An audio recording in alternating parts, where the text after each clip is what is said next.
உங்களில் ஒருவன் என்பவர் நல்ல பதிவுகள் எழுதுகிறார். அவர் யார் என்று தெரியவில்லை, முகத்தையும் காட்டவில்லை.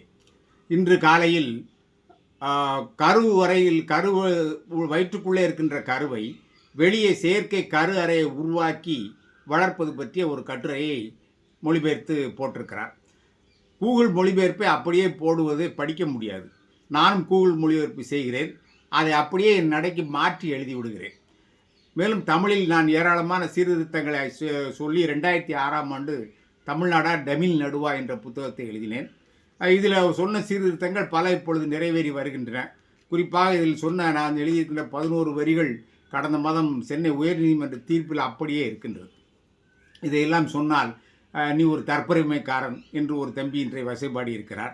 அதை பற்றியெல்லாம் நான் கவலைப்படுவதில்லை. நான் என்ன செய்திருக்கின்றேன் என்பதை நான் தான் சொல்ல வேண்டும். அப்படி நான் சொல்லுகின்றேன். தமிழ் மொழியில் இப்பொழுது மருத்துவ புத்தகங்கள் எழுதப் போகிறார்கள். அதையெல்லாம் இப்பொழுது இருக்கின்ற புணர்ச்சியின்படி 2-3 சொற்களை சேர்த்து எழுதினால் யாரும் படிக்க மாட்டார்கள்.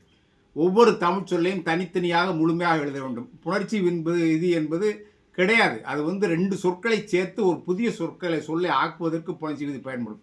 தொடர் உரைநடைக்கு புணர்ச்சி விதி பயன்படாது.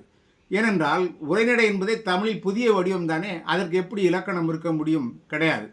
சொற்களை ஆக்குவதற்கு நாம் அதை பயன்படுத்தி கொள்ளலாம்.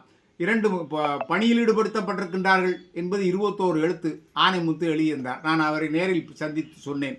அதன் பிறகு அவர் திருத்தி எழுதினார், பணியில் ஈடுபடுத்தப்பட்டு இருக்கின்றார்கள். இதுபோல 21 எழுத்தை எல்லாம் சேர்த்து இந்த தலைமுறை யார் படிப்பார்கள்? எனவே தமிழாசிரியர்களுக்கு நான் திரும்ப திரும்ப சொல்லுகிறேன், தமிழ் சொற்களை தனித்தனியாக முழுமையாக எழுதுங்கள். அப்பொழுதுதான் உங்கள் எழுத்துக்களை அடுத்த தலைமுறையின் படிப்பார்கள்.